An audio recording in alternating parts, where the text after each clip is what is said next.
Hello every one, എവർക്കും വിൻസ്പയറിൻ്റെ SCRT ക്ലാസ്സിലേക്ക് സ്വാഗതം. 2025 പുതിയ പാഠപുസ്തകം പുറത്തിറങ്ങിയ കാര്യം നിങ്ങൾ അറിഞ്ഞിട്ടുണ്ടാകും. അപ്പോൾ 2025 പുറത്തിറങ്ങിയ SCRT ഇംഗ്ലീഷ് ടെക്സ്റ്റ് ബുക്കിലെ വൊക്കാബുലറീസ് ആണ് നമ്മൾ ഇന്ന് പഠിക്കാൻ പോകുന്നത്. നിലവിൽ SCRTയിലെ ആദ്യത്തെ പാർട്ടാണ് പുറത്തിറങ്ങിയിട്ടുള്ളത്. അപ്പോൾ അതുമായിട്ട് ബന്ധപ്പെട്ട കുറച്ച് വേർഡ്സ് നിങ്ങളുടെ മുന്നിലേക്ക് ഞാൻ കൊണ്ടുവരികയാണ്. തീർച്ചയായും ഇനി വരാൻ പോകുന്ന ഡിഗ്രി നിലവാരത്തിലുള്ള പരീക്ഷകളിലെല്ലാം നമുക്ക് ഈ ഒരു പാഠഭാഗത്തിൽ നിന്നുള്ള ചോദ്യങ്ങൾ പ്രതീക്ഷിക്കാവുന്നതാണ്. സോ ഞാൻ സ്റ്റാർട്ട് ചെയ്യുന്നു. ആദ്യമായിട്ട് ആർട്ടിലറി, ഈ ഒരു വേർഡിൻ്റെ മീനിങ് പഠിച്ചു വെക്കുക. ലാർജ് ഗൺസ് യൂസ്ഡ് ഇൻ വാർ, യുദ്ധത്തിൽ ഉപയോഗിക്കുന്ന വലിയ തോക്കുകൾക്ക് പറയുന്ന പേരാണ് ആർട്ടിലറി. കേട്ടോ, നമുക്ക് വൊക്കാബുലറി ഭാഗത്തു നിന്നൊക്കെ ചോദിക്കാൻ പറ്റുന്ന നല്ലൊരു ചോദ്യമാണ് അടുത്തതായിട്ട് വരുന്നത്. Bailiff. കേട്ടോ, bailiff one word substitution ആയിട്ട് ചോദിക്കാവുന്ന ഒരു വേർഡാണ്. ഈ വേർഡിന്റെ മീനിങ് വരുന്നത് an official who keeps order and is charge of prisoners. Jail തടവുകാരുടെ കാര്യങ്ങൾ നോക്കുന്ന ഒരു പാറാവുകാരൻ ഉണ്ടാവുമല്ലോ, അയാളിനെ നമ്മൾ പറയുന്ന പേരാണ് bailiff. And he carries a club, എപ്പോഴും അയാളുടെ കയ്യിൽ ഒരു ക്ലബ് ഉണ്ടാവും. ക്ലബ് എന്ന് പറഞ്ഞാൽ സ്റ്റിക്ക് എന്ന മീനിങ്ങിനാണ്. അപ്പോൾ ജയിലിലെ ആളുകളെ നോക്കുന്ന പാറാവുകാരനെയാണ്, അല്ലെങ്കിൽ അയാളുടെ പ്രിസണേഴ്സിന്റെ ഉത്തരവാദിത്തമുള്ള ഓഫീസറിനാണ് നമ്മൾ പറയുന്നത്. പാറാവുകാരനല്ല, ഒഫീഷ്യലാണല്ലേ, അപ്പോൾ ഓഫീസറിനാണ് നമ്മൾ പറയുന്നത് ബൈ ലീഫ് എന്ന് പറയുന്നത്. പഠിച്ചു വെക്കുക, വൺ വേർഡ് ആയിട്ട് ചോദിക്കാൻ പറ്റുന്നതാണ്. ദെൻ അടുത്തത് ബസാർഡ്. ബസാർഡ് എന്ന് പറഞ്ഞാൽ എ ലാർജ് ബേർഡ് ഓഫ് പ്രേ. നമ്മൾ പ്രാപ്പിടിയൻ അല്ലെങ്കിൽ വെള്ളപ്പരുന്ത് എന്നൊക്കെ പറയില്ലേ, അത്തരത്തിലുള്ള ഒരു വലിയ പക്ഷിയെ പറയുന്ന പേരാണ്. ഇരകളെ പിടിക്കുന്ന വലിയ പക്ഷികൾക്ക് പറയുന്ന, വലിയൊരു പക്ഷിക്ക് പറയുന്ന പേരാണ് buzzard. Then cast away. Cast away എന്ന് പറഞ്ഞാൽ എ സ്ട്രാൻഡഡ് പേഴ്സൺ, അഥവാ കടലിൽ മുങ്ങിയിട്ട് തീരത്തേക്ക് അടിഞ്ഞു വരുന്ന ആളിനെയാണ്.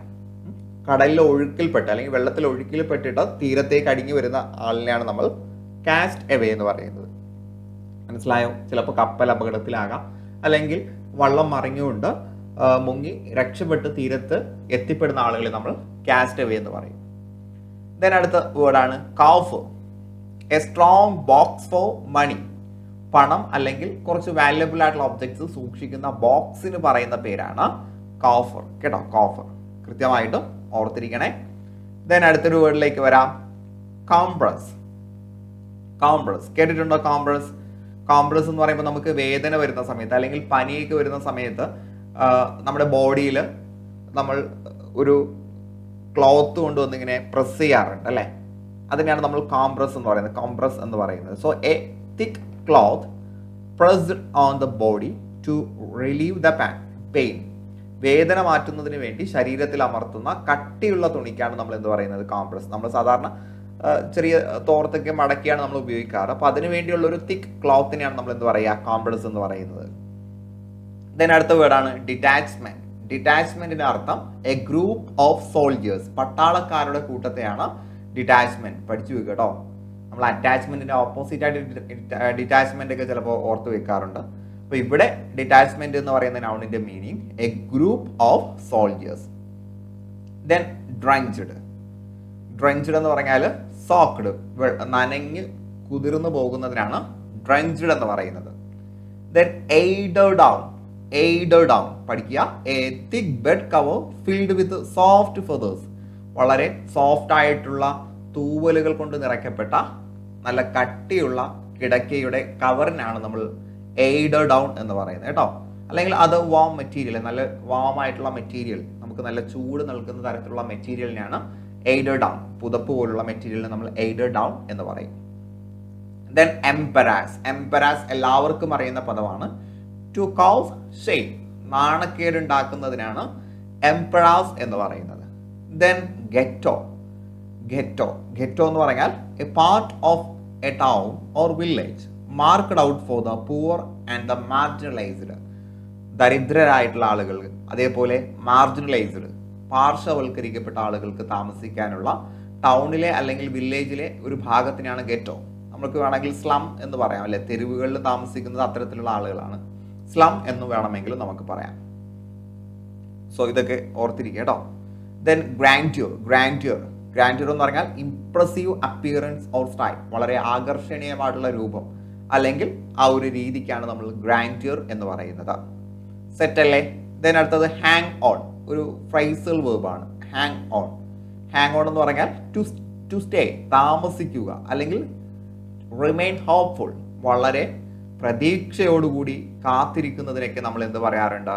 ഹാങ് ഓൺ എന്ന് പറയാറുണ്ട്. ഓർത്തിരിക്കണേ. ദെൻ അടുത്തതാണ് ഇംപെഡ് എന്ന് പറഞ്ഞാൽ ടു പ്രിവെന്റ്, ഒന്നെങ്കിൽ പ്രതിരോധിക്കുക അല്ലെങ്കിൽ ഹൈൻഡർ, തടസ്സപ്പെടുത്തുക എന്നാണ് അതിൻ്റെ മീനിങ്. ഇത് അല്ലാതെ തന്നെ സ്ഥിരം പരീക്ഷകളിൽ ചോദിക്കുന്ന ഒരു വേർഡാണ് ഇംപെഡ് എന്ന് പറയുന്നത്. ദെൻ ഇൻകോംപ്രഹെൻസിബിൾ ഡയലക്റ്റ്, മനസ്സിലാകാത്ത ലാംഗ്വേജ് എന്നാണ് അർത്ഥം. And non language. ദെൻ ഇൻഫേർണോ എന്ന് പറഞ്ഞാൽ എ ഹെല്ലിഷ് പ്ലേസ്, നരക തുല്യമായിട്ടുള്ളൊരു സ്ഥലം, അല്ലെങ്കിൽ നരകം എന്ന് വേണമെങ്കിൽ നമുക്ക് പറയാം കേട്ടോ. വളരെ അൺലക്കി ആയിട്ടുള്ള ഒരു പ്ലേസ് എന്നും നമുക്ക് പറയാം. ദെൻ ഇൻവാലിഡിന് അസുഖമുള്ള ആള് അല്ലെങ്കിൽ പരിക്കേറ്റ ആള് എന്നർത്ഥമുണ്ട്. അത് നിങ്ങൾക്ക് ചിലപ്പോൾ അറിയില്ലായിരിക്കും. ഓർത്തിരിക്കുക, a person disabled by illness or injury. പരിക്ക് കാരണമോ അല്ലെങ്കിൽ അസുഖം കാരണമോ ഡിസേബിൾഡ് ആയിട്ടുള്ള, ഭിന്നശേഷിക്കാരനായിട്ടുള്ള ആളെയാണ് ഇൻവാലിഡ് എന്ന് പറയുന്നത്. അത് ഓർത്തിരിക്കുക, നല്ലൊരു വേർഡാണ്. ദെൻ ഇറഡിസെന്റ് എന്ന് പറഞ്ഞാൽ ബ്രൈറ്റ് ആൻഡ് ഷൈനി, വളരെ തിളങ്ങുന്ന ബ്രൈറ്റ് ആയിട്ടുള്ള കാര്യങ്ങൾക്കാണ് നമ്മൾ ഇറഡിസെന്റ്, അതൊരു അഡ്ജക്റ്റീവാണ്, നാമവിശേഷണമാണ്. ദെൻ ലാഡർ എന്ന് പറഞ്ഞാൽ കോണി എന്നുള്ള അർത്ഥത്തിനല്ല, ആറുണ്ട്, ആറ് സൈലന്റ് ആണ്, നമ്മൾ ലാഡർ എന്ന് തന്നെയാണ് വായിക്കുക. എ സ്മോൾ സ്റ്റോർ റൂം, ചെറിയ സ്റ്റോർ റൂം, സാധനങ്ങളൊക്കെ ശേഖരിച്ചു വെക്കുന്ന റൂമിനാണ് നമ്മൾ എന്ത് പറയുക?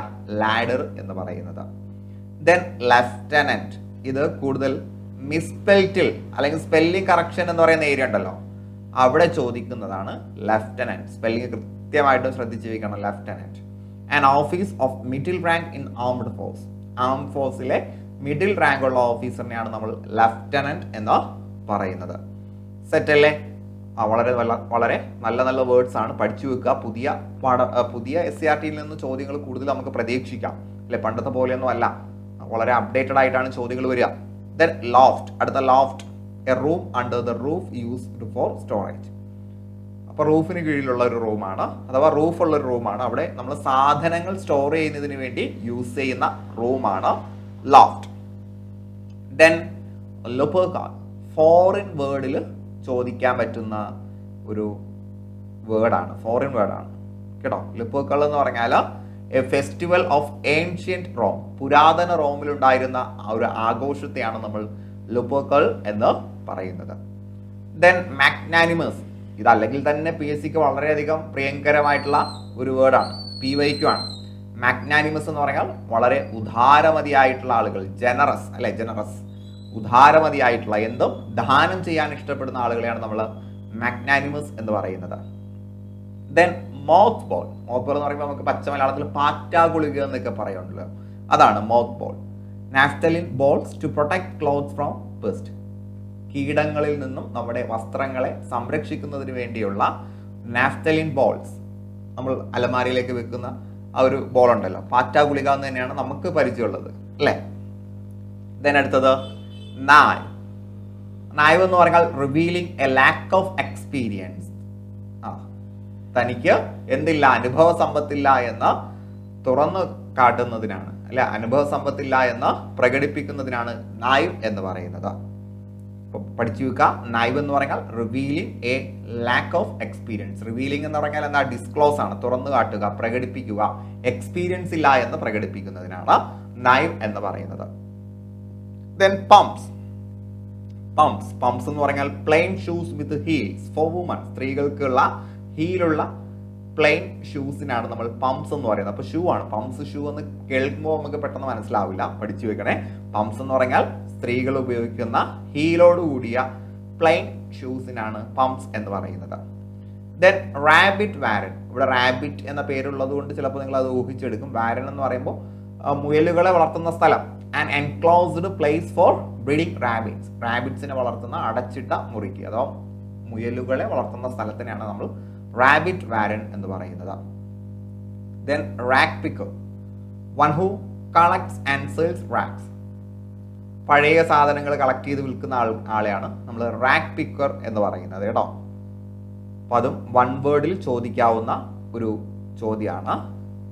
ഒരാൾ റാഗ് എന്ന് വെച്ചാൽ പഴയ തുണികൾ, കീറ തുണികളൊക്കെ കളക്ട് ചെയ്തു വിൽക്കുന്നു, അയാളെ നമ്മൾ പറയുന്നത് റാഗ് പിക്കർ എന്നാണ് കേട്ടോ, റാഗ് പിക്കർ എന്നാണ്. Then resonant, loud and clear, വളരെ വ്യക്തമായ കാര്യങ്ങൾക്കാണ്, വളരെ ശക്തവും വ്യക്തവുമായിട്ടുള്ള കാര്യങ്ങൾക്കാണ് റെസൊണന്റ് എന്ന് പറയുന്നത്. സെനൈൽ, ഈ അടുത്തും PSC ചോദിച്ചിട്ടുള്ള സാധനമാണ് സെനൈൽ. ജുവനൈൽ എന്നതിൻ്റെ നേരെ ഓപ്പോസിറ്റ് ആണ് സെനൈൽ. ജുവനൈൽ എന്ന് പറഞ്ഞാൽ എന്താ, പ്രായം കുറഞ്ഞതുമായിട്ട് ബന്ധപ്പെട്ടതാണ്. സെനൈൽ എന്ന് പറഞ്ഞാൽ losing one sense and memory in an old age. പ്രായാധിക്യം കാരണം നമ്മുടെ ഓർമ്മയും നമ്മുടെ സെൻസ് ഒക്കെ നഷ്ടമാവുക. അപ്പോൾ പ്രായമാകുന്നതിനാണ് സെനൈൽ, അതിന്റെ നേരെ ഓപ്പോസിറ്റ് ആണ് ജുവനൈൽ. PSC സ്ഥിരം ചോദിക്കുന്നതാണ്, ഓർത്തിരിക്കണേ. ദെൻ സ്ലംബ്, സ്ലംബ് എന്ന് പറഞ്ഞാൽ sit or fall heavily and limply, ഇരിക്കുക അല്ലെങ്കിൽ താഴേക്ക് വീഴുക, അത് കാരണമായിട്ട് മുടന്തൊക്കെ ഉണ്ടാകുന്നതിന് സ്ലംബ് എന്നാണ് നമ്മൾ പറയുന്നത്. ഓക്കെ അല്ലേ? സോ ഡിയേഴ്സ്, നമ്മൾ ഇന്ന് SCRTയിലെ ആദ്യത്തെ യൂണിറ്റിലെ ഗ്ലോസറിയാണ് നമ്മൾ ചെക്ക് ചെയ്തിട്ടുള്ളത്. അപ്പോൾ ഇതിനകത്ത് പല തരത്തിലുള്ള വേർഡ്സ് വന്നിട്ടുണ്ട്, വൺ വേർഡ് സബ്സ്റ്റിറ്റ്യൂഷൻസ് വന്നിട്ടുണ്ട്, സിനോണിംസ് വന്നിട്ടുണ്ട്, PSCക്ക് ഇഷ്ടമുള്ള ചില വേർഡ്സ് വന്നിട്ടുണ്ട്. അപ്പോൾ ഇതെല്ലാം നിങ്ങൾക്ക് യൂസ്ഫുൾ ആയിട്ടുണ്ട് എന്ന് കരുതുന്നു. അടുത്ത ക്ലാസ്സിൽ നമുക്ക് എന്ത് ചെയ്യാം, രണ്ടാമത്തെ യൂണിറ്റിലെ വൊക്കാബുലറി ഡിസ്കസ് ചെയ്യാം. അതിനുശേഷം ഗ്രാമറിലേക്ക് വരാം. അപ്പോൾ ഇത് ഇത്രയും നന്നായിട്ട് പഠിച്ചു വെക്കുക. നിങ്ങൾ ആഗ്രഹിക്കുന്ന സ്വപ്ന ജോലിയിലേക്ക് എത്രയും പെട്ടെന്ന് എത്തിപ്പെടാൻ കഴിയട്ടെ എന്ന് ആശംസിച്ചുകൊണ്ട് ഞാൻ നിർത്തുകയാണ്. Wish you good luck and good bye.